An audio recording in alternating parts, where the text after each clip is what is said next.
Olá, pessoal. Dia 22, quarta-feira, dia de super quarta, dia de juros lá fora, dia de juros aqui no Brasil.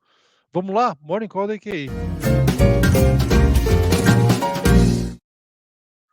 Bom, vamos dar uma olhada primeiro como é que foi, como é que fechou ontem. Ontem fechou, o mercado lá fora se animou um pouquinho. A crise bancária deu uma arrefecida, o mercado voltou a ficar um pouquinho mais animado, comprou um pouquinho de bolsa, normalizou os juros. Você vê que os juros aqui voltaram para o padrão normal. Fala: "Bom, mas voltou ao normal e subiu?" Sim, voltou ao normal e subiu, porque tinha caído demais, no pânico, né, naquele pânico que bateu a semana passada. Vocês lembram que a gente estava vendo Treasuries de 2 anos acima de 5% até pouco tempo atrás. Agora elas caíram abaixo de 4, agora estão voltando para um padrão um pouquinho mais normal. O mercado deu aquela deu uma refrescada, está acreditando que talvez a crise realmente tenha ficado contida a alguns poucos nomes. Vamos ver quanto tempo essa leitura dura, mas hoje, na expectativa da reunião do FED, o mercado resolveu ser um pouquinho mais, ficar um pouquinho mais tranquilo. Aqui não deu para a gente seguir essa trilha, né. O Ibovespa ficou praticamente no zero a zero, o small caps até caiu, porque a gente vai falar daqui a pouco, foi adiado, né, a divulgação da nova regra fiscal, que era uma expectativa que foi criada, que ia ser apresentada antes da reunião do Copom, não vai mais ser, ficou para abril, ficou para o dia 15 de abril. Então o mercado, ficou meio sem muito argumento para achar que o cupom pode, eh, fazer um comunicado mais tranquilo e começar a indicar uma queda de juros. A gente ficou sem muito argumento para isso, então o Bovespa não resolveu não ir para lugar nenhum, ficou praticamente no zero a zero. Vocês veem que nos juros também teve pouca mudança e mesma coisa no câmbio, zero a zero. Tá todo mundo esperando o que que o Copom vai falar.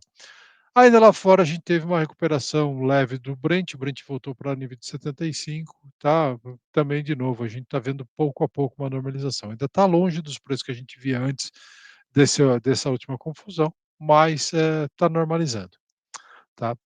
Vamos lá, o Fed hoje tem uma missão bastante difícil, ele tem que equilibrar aí alguns pratos no ar, tá. O primeiro prato é, hã, a inflação continua longe do que ele gostaria, está muito longe da meta. A trajetória tem sido de uma queda bastante lenta, não, enfim, com algumas inconsistências no meio do caminho.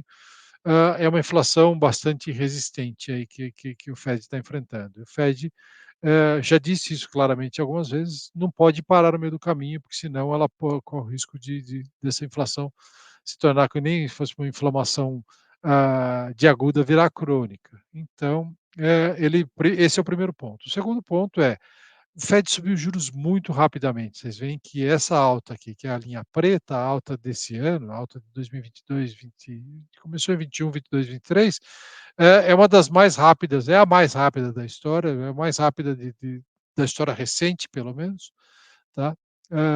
E era natural que alguma coisa quebrasse. Não tinha quebrado até então, mas o sistema bancário começou a se esgarçar aí nas emendas e a gente está vendo que, os problemas que a gente teve nessas últimas 2 semanas.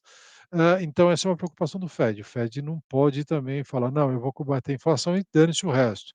Não, ele corre um risco sério de criar uma crise muito pior. E o terceiro ponto é, naturalmente, a perspectiva sempre presente de uma recessão. A gente está vendo que a economia está desacelerando, não no suficiente, talvez não o necessário, mas está desacelerando. Então, o Fed tem que manter esses pratos equilibrados todos, não é uma situação fácil. O que o mercado está esperando provavelmente é uma alta de 0,25 hoje, com um comunicado reforçando aí a tendência, com o Fed falando: "Não, a gente confia no sistema bancário e a gente vai continuar combatendo a inflação". Mas não é uma obra das mais fáceis de colocar em pé não, tá. Ainda lá nos Estados Unidos, a gente vê, falando em recessão e desaquecimento, depois de 11 anos, a gente tem a primeira comparação ano contra ano, de queda do preços de residências lá, tá.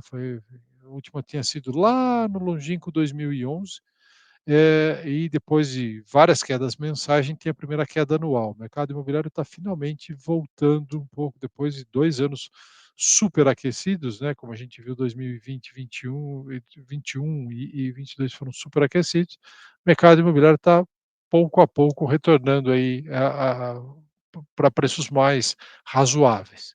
Pelo menos voltar para dentro dessa tendência que eles tinham anteriormente. Ainda está bem acima, vai ter que cair mais, tá. Mas pelo menos, se o Fed resolver olhar, é uma boa notícia do ponto de vista da inflação. Aqui no Brasil, aqui tem nenhuma dúvida de que o cupom vai manter os juros em 3,75, não tem espaço para subir ou para diminuir, não há o que fazer aí, mas ele pode amenizar o tom, e é o que o mercado está esperando, que ele vai amenizar o tom no comunicado. O comunicado tende a vir sem tantos recados duros como foi o do mês passado, tá. O duro é que ele não tem muito espaço não tem muita notícia concreta para ele amenizar e indicar que os juros começariam a cair no futuro próximo. O anúncio da nova regra fiscal foi adiado e as expectativas de inflação ainda estão deteriorando para 2024 e 2025. Então ele tem, de novo, o cupom está preso aí num problema, em certo sentido, também político, né? Tem uma pressão forte política para ele baixar os juros, mas ele tem poucas razões nesse instante, seguindo a regra estrito senso aí, para começar esse movimento. Uma boa notícia foram a indicação dos 2 nomes aí de diretores do BC, um nome de mercado e um nome do próprio BC, que aparentemente, enfim, foram razoavelmente bem recebidos, não são nomes, fora do comum, e também não são nomes de pessoas que vão transformar as reuniões do Copom em um confronto entre quem quer baixar e quem não quer. Pura e simplesmente. Dá para ter reuniões, dá para continuar tendo decisões técnicas, tá. Uma boa notícia aí finalmente.